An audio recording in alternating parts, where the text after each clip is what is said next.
Gracias, Señor. Qué bueno. ¿De qué estuvimos hablando el sábado pasado? ¿Cuántos se acuerdan? ¿De qué fue?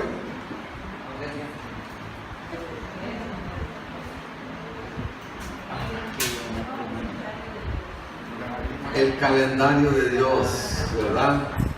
Gracias. El calendario de Dios. Estuvimos hablando de la libertad, ¿verdad? Estuvimos hablando de la libertad. Hoy vamos a seguir hablando de la libertad. ¿Recuerdan que hablamos que hay una ley de la libertad y hay una ley que nos esclaviza? Dice Santiago, ¿verdad? El que mira atentamente en la ley de la libertad. Y esa ley de la libertad se da cuando no somos oidores olvidadizos, sino hacedores de su palabra, ¿verdad? El Señor dijo: y conoceréis la verdad, dice, dijo a los que habían creído en Él: si vosotros permanecéis en mí y mi palabra permanece en vosotros, seréis verdaderamente mis discípulos y conoceréis la verdad, y la verdad os hará libres. Ser libres por la verdad requiere ser discípulos antes. ¿Recuerdan? Venid a mí todos los que estáis trabajados y cansados, y yo os haré descansar. Ese versículo nos gusta. Pero antes de ese versículo dice, pero luego dice después de ese: tomad mi yugo sobre vosotros. Queremos el descanso del Señor, pero no queremos ponernos el yugo. Y el yugo es su palabra. Su palabra tiene que enyugarnos con Él. La manera de enyugarnos con el Mesías es a través de su palabra. Amén. Pues hoy yo quiero que meditemos en la libertad que nos da el Espíritu Santo. Y está relacionado con el mismo tema de las fiestas del Señor, el calendario de Dios, las fiestas de Levítico 23.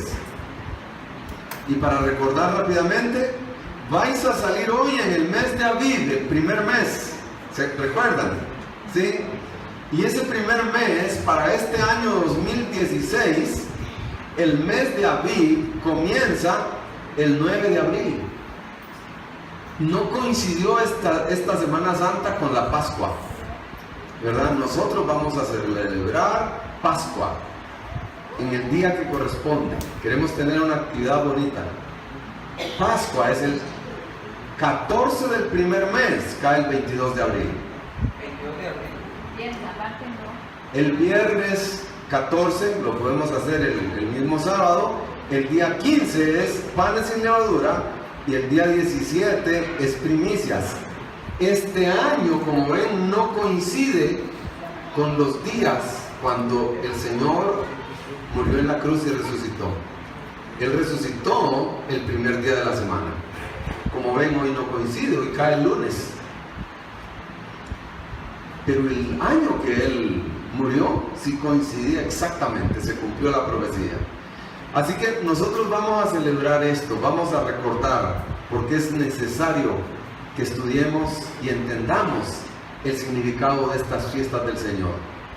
Este mes, el mes de Aviv, el primer mes del calendario de Dios, es el mes de la libertad. Por eso estuve hablando de la libertad el sábado pasado y hoy queremos hablar otra vez más de la libertad del Espíritu. Amén. ¿Cuántos están dispuestos? ¿Sí? Dígale: gracias, Señor. Gracias, Señor, por haberme perdonado todos mis pecados y adoptado como tu Hijo. Me has hecho libre de la esclavitud del pecado. Gracias a la sangre derramada por el Mesías, tu Hijo amado. Gracias. Gracias, Padre. Gracias. Amén. Amén. Éxodo 20. Y habló Dios todas estas palabras diciendo: yo soy, leámoslo todos, el Señor tu Dios, que te saqué de tierra de Egipto, de la casa de servidumbre. Ese es el primer mandamiento, ¿verdad? Y ahí nos quedamos en ese mandamiento. Y habíamos dicho que Éxodo Éxodo capítulo 12 es la historia de la libertad. Éxodo 12 nos habla del día en el cual, después de 430 años, los israelitas dejaron de ser esclavos en Egipto para convertirse en una nueva nación de hombres y mujeres libres. Amén. Es el mes de la libertad, el mes primero del calendario de Dios, el mes de la libertad. Vámonos pues a Romanos 8. Hoy vamos a hablar de la libertad del Espíritu y vamos a leer Romanos 8. Vamos a meditar. Abran sus Biblias ahí. Aquí lo voy a poner también en la pantalla, pero usted puede tener su Biblia para que pueda subrayar.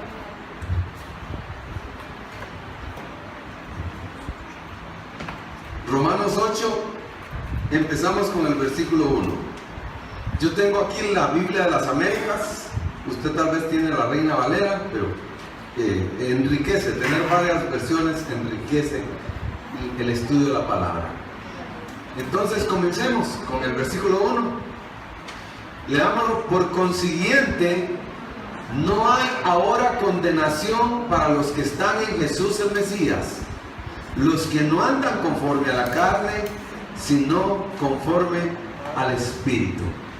Recuerdan que el sábado pasado hablábamos de andar bajo la carne o andar bajo el Espíritu, y que hay una lucha entre la carne y el Espíritu. ¿Recuerdan? Pues no hay ninguna condenación si nosotros andamos conforme al Espíritu. Si nosotros andamos conforme a la carne, el enemigo va a condenarnos y nos va a acusar. Ve, estás pecando. Pero cuando andamos conforme al Espíritu, no hay manera de que haya una condenación. Pero ese andar en el Espíritu no es por nuestras fuerzas, es debido a que estamos descansando en la obra de Yeshua el Mesías, el Hijo de Dios. Usted no puede por sus fuerzas, pero sí puede por el poder del Mesías. Amén. Versículo 2.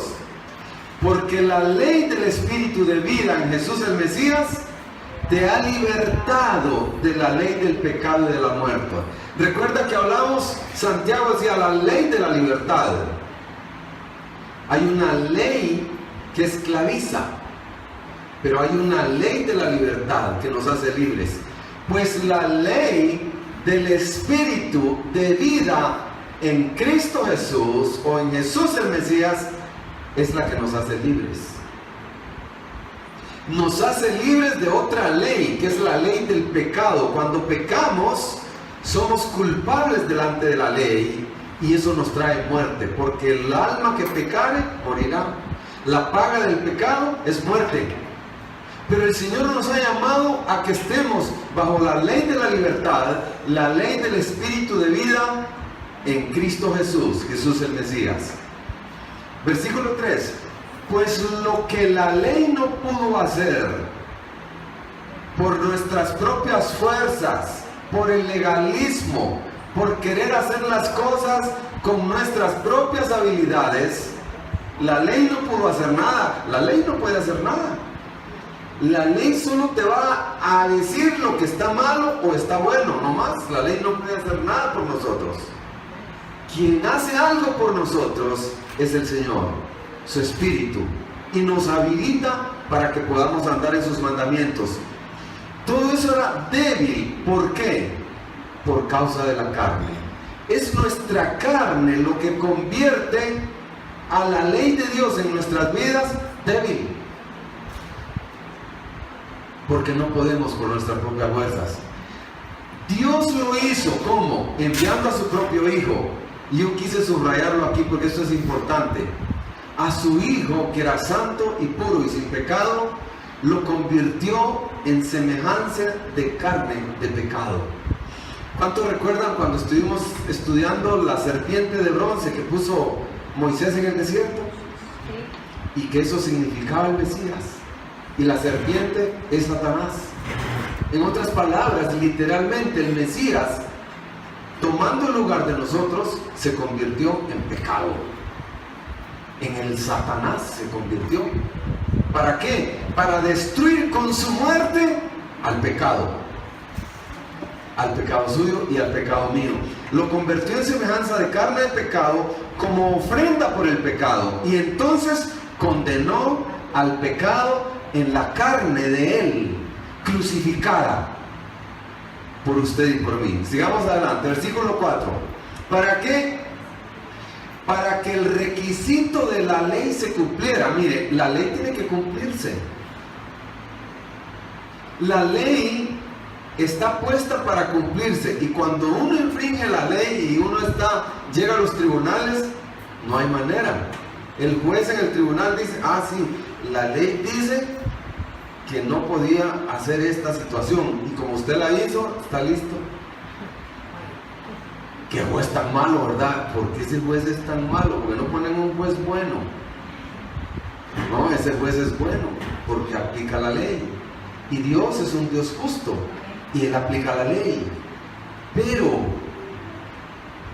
Dios cumplió en su Hijo el Mesías todos los requisitos que la ley exige que se cumplieran. En nosotros los cumplió el Mesías. De manera que ahora nosotros, como andamos conforme al Espíritu y no andamos conforme a la carne, es el mismo Señor con su Espíritu que nos habilita para ser obedientes a la ley de Dios día a día, paso a paso, en ese proceso de transformación de gloria en gloria a la imagen del Señor. Amén. Versículo 5. Porque los que viven conforme a la carne ponen la mente en las cosas de la carne, pero los que viven conforme al Espíritu ponen la mente en las cosas del Espíritu. Solo hay dos posibilidades, mis amados. ¿Decidimos vivir conforme a la carne o decidimos vivir conforme al Espíritu? Usted y yo tenemos que tomar una decisión de vivir conforme al Espíritu. Y el Espíritu de Dios se encargará de darnos la capacidad, la fortaleza, la habilidad para obedecer al Señor. Y vamos a poder decir, como dice en Deuteronomio, este mandamiento no es difícil, ni está fuera de mi alcance, sino que está muy cerca de mí. ¿Dónde está? En mi boca y en mi corazón. Lo creo y lo confieso y doy pasos de obediencia. Así es que funciona. Y no es por tus fuerzas, es el Espíritu Santo. Yo les quiero preguntar honestamente a todos los que están aquí y han nacido de nuevo. Usted peca contra Dios el doble de lo que pecaba antes de nacer de nuevo. ¿Verdad que no? ¿Verdad que hay una distancia de kilómetros, sí o no? Claro que hay una distancia de kilómetros. El Señor nos ha ido transformando de gloria en gloria y nos ha llevado a un nivel. Y Él quiere seguirnos llevando a otros niveles, no por nuestras fuerzas, sino por el poder del Espíritu Santo, por su gracia y misericordia que están ahí. Amén. Conforme al Espíritu. Versículo 6. Porque la mente puesta en la carne es muerte, pero la mente puesta en el Espíritu es vida y paz. Diga, yo quiero poner mi mente en el Espíritu. Eso significa, mis amados, que cada mañana, cada tarde, cada mañana, cada tarde, nuestra mente, nuestro corazón tiene que anhelar más de su Espíritu. ¿Y qué va a hacer el Padre al que le pide de su Espíritu? ¿Qué va a hacer el Padre? Se lo va a dar. Así lo promete Él. ¿Qué padre si su hijo le pide pan le dará una piedra? O si le pide pescado, una serpiente. Pues si vosotros siendo malos sabéis dar buenas cosas a vuestros hijos, ¿cuánto más el Padre Celestial no dará de su Espíritu al que se lo pide? Él quiere darnos más de su Espíritu. Amén. Versículo 7. Ya que la mente puesta en la carne es enemiga de Dios. Ay. Cuando nuestra mente está puesta en la carne, estamos siendo enemigos de Dios, porque no se sujeta a la ley de Dios. Pues ni siquiera puede hacerlo. La carne no puede sujetarse a la ley de Dios. Versículo 8. Y los que están en la carne no pueden agradar a Dios. Mis amados, solo hay dos posibilidades: estamos en la luz o en las tinieblas, estamos bajo la guianza del Espíritu o bajo la guianza de nuestra carne. Y no es por mis fuerzas, digan, no es por mis fuerzas. Amén. Sigamos adelante. En Gálatas, lo vimos el sábado pasado, dice: las obras de la carne son evidentes, las cuales son inmoralidad, impureza, sensualidad, idolatría, hechicería, enemistades, pleitos, celos, enojos, rivalidades, disensiones, sectarismos. Tal vez no hemos estado en hechicerías, pero hemos estado en pleitos, en celos, en enojos. Y sigue la lista, perdón: envidias, borracheras, orgías y cosas semejantes, contra las cuales os advierto, como ya os lo he dicho, que los que practican tales cosas no heredarán el reino de Dios. Aquí no hay vuelta de hoja. Practicar esas cosas de la carne nos hacen perder la herencia en el reino de Dios. ¿Cuántos son hijos de Dios, nacidos de nuevo? Amén. Quiero decirle que la palabra de Dios dice que el Espíritu del Señor te selló. El Espíritu del Señor es el sello de garantía para los que hemos nacido de nuevo. El Espíritu del Señor está ahí y disponible para que andemos conforme al Espíritu. Volvemos a Romanos, versículo 9. Sin embargo, vosotros no estáis en la carne, sino en el Espíritu. Diga: yo estoy en el Espíritu, no estoy en la carne. Bueno, hay una condición, ¿verdad? Si en verdad el Espíritu de Dios habita en vosotros. El Espíritu de Dios tiene que habitar en nuestras vidas. ¿Sabe que en la lectura de ayer o la de antier? No, la lectura de antier dice: y Dios le dijo a Moisés: el primer día del primer mes levantaréis el tabernáculo y pondréis el arca, el candelero, la mesa de los panes, el altar del incienso, todo lo que estaba en el tabernáculo. Qué interesante, me impresionó leer eso, porque dice: el primero del primer mes levantaréis el tabernáculo.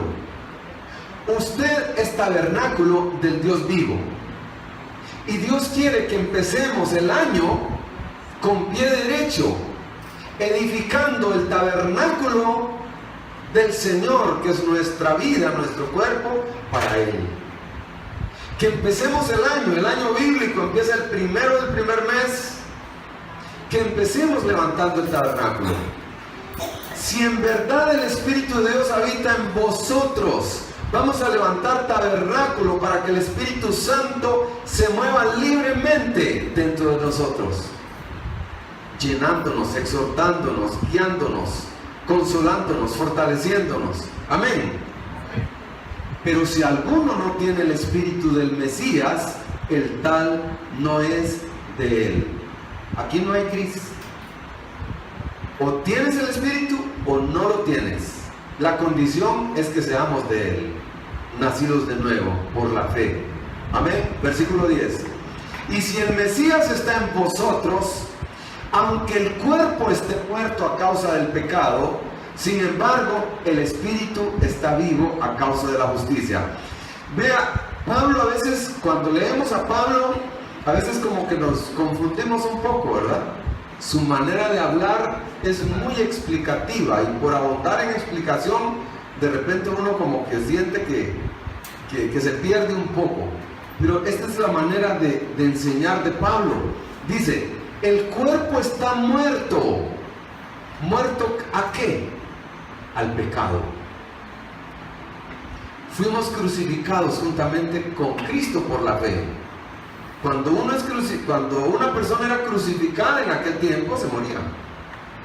Bueno, juntamente con el Mesías hemos sido crucificados, dice la palabra. Y al ser crucificados, el cuerpo del pecado está muerto. Por lo tanto, estamos muertos al pecado. ¿Qué pasa con un muerto cuando está en el ataúd? Y entonces yo llego donde el muerto y le hablo. ¿Y qué hace el muerto cuando yo le hablo? No me contesta. Y lo puyo con un lápiz para que se despierte. Y no se despierta porque está muerto. Y lo podemos zarandear y no se despierta porque está muerto. Nosotros estamos muertos al pecado, que cuando el pecado llega a nuestras puertas, a la puerta de nuestra vida, uy, viene el pecado. Yo estoy muerto al pecado. Yo estoy muerto, diga, yo estoy muerto al pecado. Y vivo para Dios. El Espíritu está vivo a causa de la justicia. ¿Cuál justicia? La justicia del Mesías. La justicia del Mesías que cumplió en la cruz es suficiente para hacernos justos cuando depositamos nuestra fe en Él. Amén. ¿Cuántos han depositado su fe en el Mesías? Tus pecados han sido perdonados y delante del Padre eres un hombre y una mujer justo, justificados por la fe. Tenemos paz para con Dios. Siguiente versículo, vamos. Pero si el Espíritu de aquel que resucitó al Mesías de entre los muertos habita en nosotros, el mismo que resucitó al Mesías de entre los muertos también dará vida, diga, dará vida a nuestros cuerpos mortales por medio de su Espíritu que habita en nosotros. ¿Ustedes creen que el poder para levantar a un hombre de la muerte y resucitarlo es poquito poder? Es un poder grande, ¿verdad? El poder del Espíritu Santo resucitó al Mesías que estaba completamente muerto en la tumba, lo resucitó. Ese poder está disponible, el mismo poder está disponible para darnos a nosotros vida por medio de su Espíritu. Amén. Versículo 12 y 13. Así que, hermanos, somos deudores. Díganle al que está a la par, yo soy deudor a mi Señor. Somos deudores. Somos deudores. Miren, lo único que tenemos delante del Señor, usted y yo, es una deuda grande. Porque nos compró con un precio que no tiene precio. Es su sangre, es su vida. Ese precio no se le puede poner números a ese precio. Somos deudores. No a la carne, sino al Mesías. Para vivir conforme a la carne, somos deudores. Entonces dice Pablo, mire, yo soy un deudor de mi Señor. Siendo un deudor de mi Señor por el gran precio que Él pagó por mi salvación, ¿cómo yo, dice Pablo, voy a osar acceder a las pasiones de la carne y pecar contra Él? Eso es lo que está diciendo Pablo ahí. Yo soy deudor de mi Señor, como para vivir conforme a la carne. Porque si vivimos conforme a la carne, morimos. Pero si por el Espíritu hacéis morir las obras de la carne, viviremos. Nosotros fuimos comprados con un precio tan grande y somos deudores a Él, a tal nivel que no nos podemos dar el lujo, si es que se pudiera llamar lujo, porque esa es una torpeza. No nos podemos dar la torpeza de estar pecando contra Dios, considerando que somos deudores de una deuda muy grande.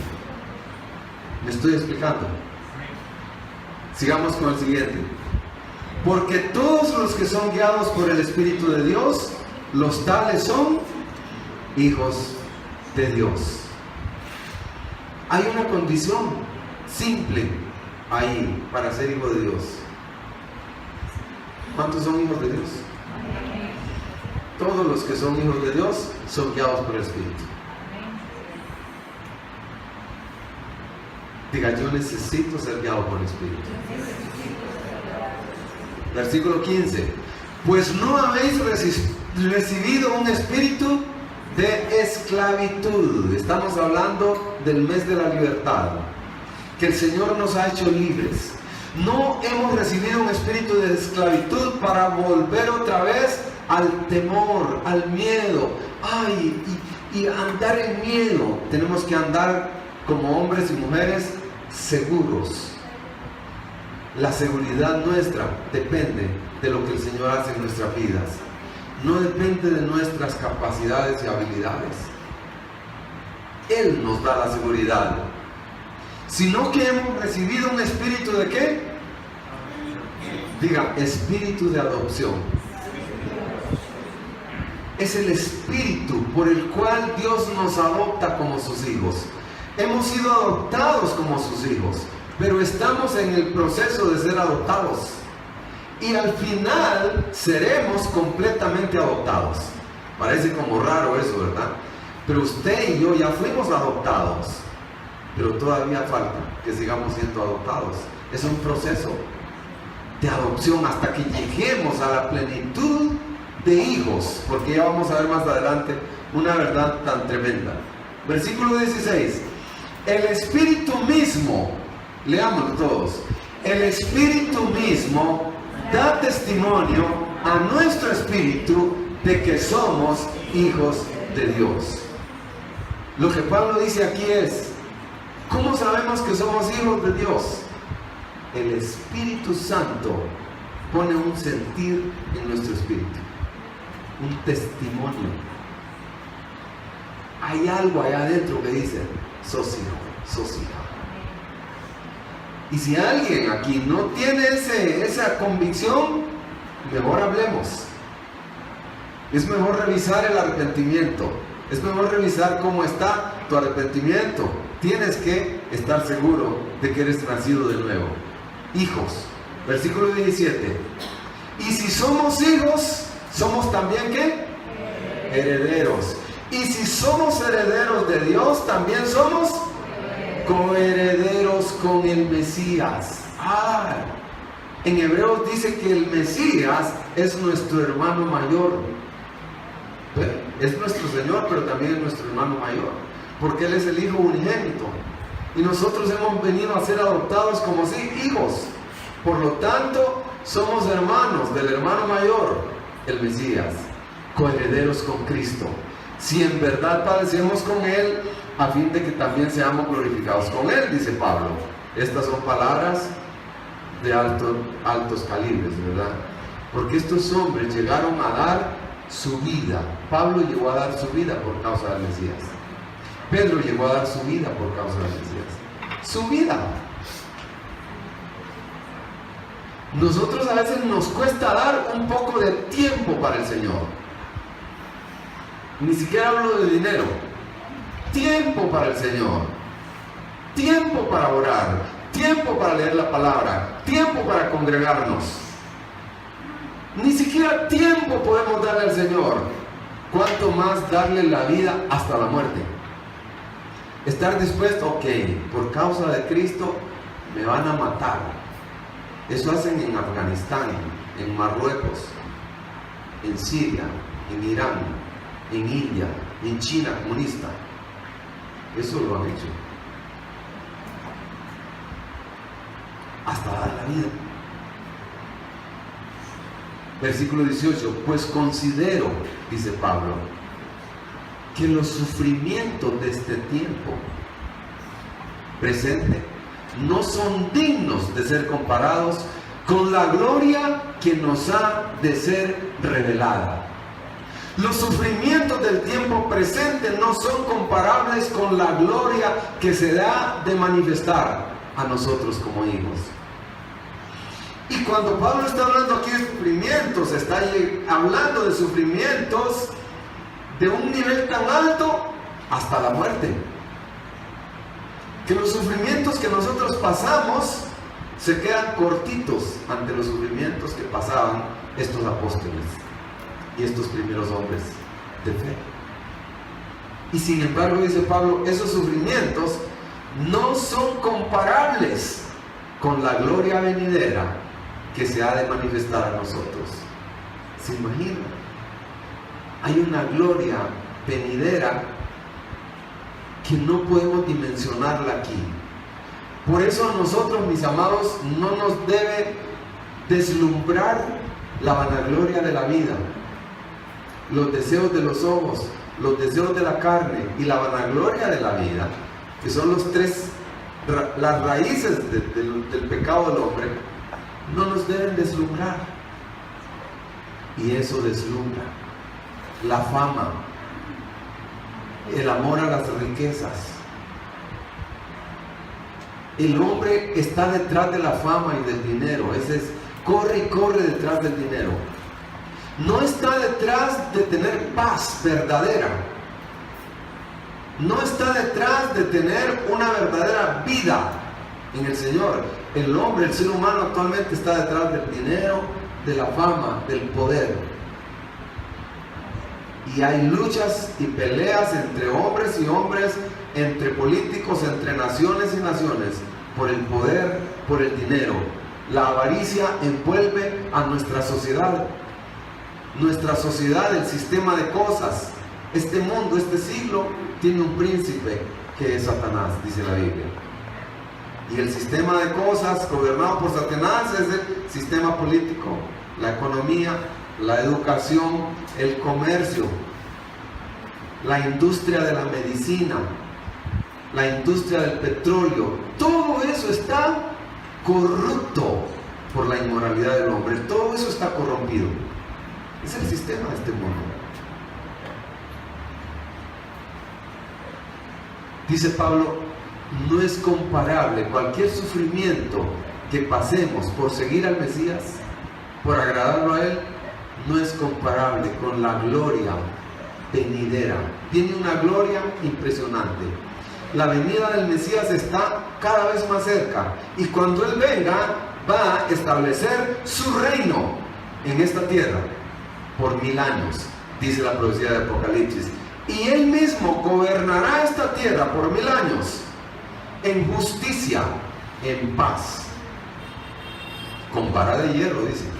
O sea que se hacen las cosas como son y punto. Porque el anhelo profundo de la creación, mis amados, aún esta creación gime, aguarda ansiosamente la revelación de los hijos de Dios. La creación está esperando que los hijos de Dios se manifiesten. Esa gloria venidera que los hijos de Dios van a recibir es una gloria tan grande, tan poderosa, tan gloriosa, que la misma creación está esperando que se manifieste. La creación, mire lo que dice el siguiente versículo: porque la creación fue sometida a vanidad, no de su propia voluntad, sino por causa de aquel que la sometió en la esperanza. La creación fue sometida a vanidad por causa del pecado del hombre. Desde que Adán y Eva pecaron, la creación fue sometida a vanidad. Entonces ya las cosas no funcionaron como es. Y por eso es que los agrónomos, yo ya no trabajo en eso, pero los agrónomos pasan luchando con plagas, insectos, hongos, y se gastan una cantidad de plata para controlar un hongo, un insecto, para poder sacar los productos, porque la creación está corrompida. Y la creación fue sometida a esa vanidad, pero está sometida en una esperanza. Y por eso el anterior dice: el anhelo profundo de la creación es que los hijos de Dios se revelen en esa gloria venidera que el Señor va a manifestar. Versículo 21. La creación misma será también ¿qué? Liberada de la esclavitud de la corrupción a la libertad de la gloria de los hijos de Dios. Y yo sé que a muchos, ¿verdad?, es un tema nuevo, es un tema de importancia actual, el cuidado del ambiente.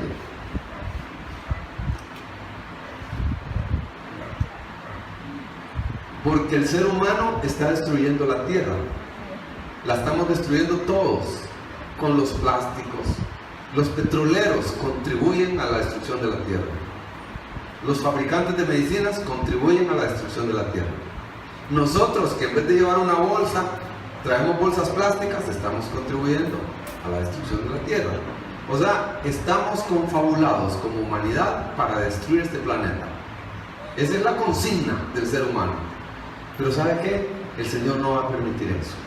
El Señor va a manifestar su gloria a sus hijos. Una gloria impresionante viene para sus hijos. Para que nos manifestemos y gobernemos y administremos este planeta como tuvo que ser desde el principio. La libertad de la gloria de los hijos de Dios es anhelada por la creación misma. Pues sabemos que la creación entera a una gime y sufre dolores de parto hasta ahora. Cuando suceden los dolores de parto a una mujer embarazada, ¿qué viene inmediatamente después de los dolores de parto? La gloria, la belleza, la felicidad, el gozo de una nueva criatura. La creación está con dolores de parto, aguardando la manifestación gloriosa de los hijos de Dios, transformados por el poder del Espíritu Santo, hombres y mujeres transformados para gobernar correctamente, para hacer las cosas como el Señor manda. Y dice Pablo, y no solo la creación, no solo ella gime, sino que también nosotros mismos gemimos. Nosotros que tenemos las primicias del Espíritu. Diga, primicias del Espíritu. ¿Qué son esas primicias del Espíritu? Es ese sello que el Espíritu Santo puso en tu corazón cuando naciste de nuevo. En el momento de nacer de nuevo, dice en Efesios, fuimos sellados con el Espíritu de la promesa. Y ese es el sello que nos da el derecho legal de ser hijos de Dios delante de Dios. El derecho jurídico para ser hijos de Dios lo puso el Espíritu Santo. Ese es el sello. Y esas son las primicias. Ese sello ya está aquí. Díganle al que está a la par, yo ya estoy sellado como hijo por su Espíritu. Y dice, aún nosotros gemimos en nuestro interior, dice Pablo, aguardando ansiosamente la adopción. Ya fuimos adoptados, estamos siendo adoptados, pero tenemos que terminar de ser completamente adoptados como hijos. La redención de nuestro cuerpo. ¿Por qué la redención de nuestro cuerpo? Porque el Señor vino para salvarnos integralmente. Espíritu, alma y cuerpo tienen que ser restaurados. Este cuerpo, ya, entre más años pasan, más se cansa. Yo nunca padecía dolor de espalda.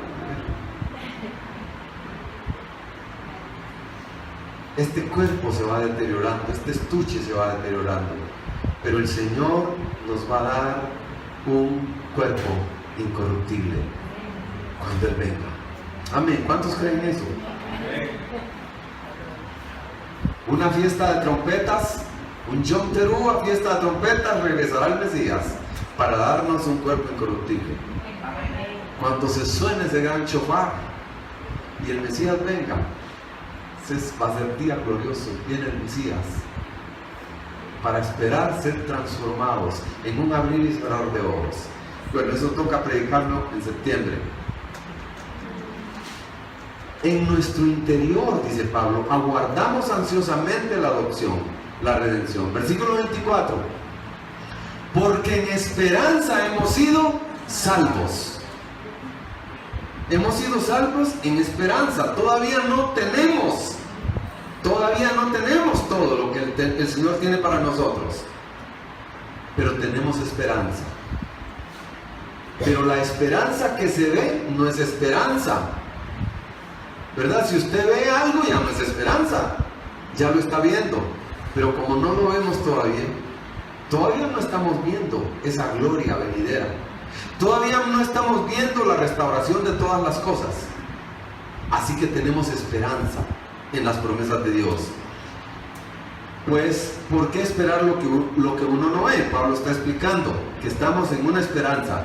Pero si esperamos lo que no vemos, con paciencia lo aguardamos. Diga, paciencia. Y me dicen algunos de los tanqueados que cuesta eso de la paciencia. Paciencia, mis amados. Sigamos creyéndole al Señor y confiando en el Señor, que el que comenzó en nosotros la buena obra la completará. Diga, el que comenzó en mí la buena obra la completará. Amén. Versículo 26. Y de la misma manera también el Espíritu nos ayuda en nuestra debilidad, porque no sabemos orar debidamente, pero el Espíritu mismo intercede por nosotros con gemidos indecibles. Tenemos que anhelar entrar en otros niveles de oración, oraciones guiadas por su Espíritu. Y si no has sido bautizado o bautizada con el Espíritu Santo, anhele y pídale que el Señor te bautice con el Espíritu Santo y que puedas orar en el Espíritu. El Espíritu te va a dar un manifestar en otras lenguas para que pueda el Espíritu interceder correctamente, porque nosotros no sabemos orar como conviene muchas veces. Oramos ahí lo que se nos ocurre, pero el Espíritu Santo sí sabe interceder correctamente, porque intercede por nosotros. Esos gemidos indecibles son esos clamores que salen del Espíritu, hasta en lengua desconocida. Y aquel que escudriña los corazones sabe cuál es el sentir del Espíritu, porque Él intercede por los santos conforme a la voluntad de Dios. El Espíritu mismo va a interceder por usted, ya no conforme a su voluntad, sino conforme a la voluntad de Dios. Y vamos a estar en el camino correcto. 28. Leámoslo todos. Y sabemos que para los que aman a Dios, todas las cosas cooperan para bien. Esto es, para los que son llamados conforme a su propósito. La palabra está diciendo que como usted ama a Dios, ¿cuántos aman a Dios? Ese es el primer más grande mandamiento, ¿verdad? Amar a Dios por sobre todas las cosas. Bueno, pues a los que amamos a Dios, todo ayuda para bien. Aún los errores pasados, los fracasos pasados, te ayudarán para bien. Dios tornará para bien todo. Ahí dice todas las cosas, no dice algunas. Tu pasado oscuro, Dios tornará eso para bien. Amén. Cuando lo amamos, Él torna todo para bien. Él es así. Él es un Dios tremendo. Él tiene un propósito para nuestras vidas. Conforme a ese propósito, Él va tornando las cosas para bien. Dígale al que está a la par, usted tiene un propósito de Dios. Y yo también.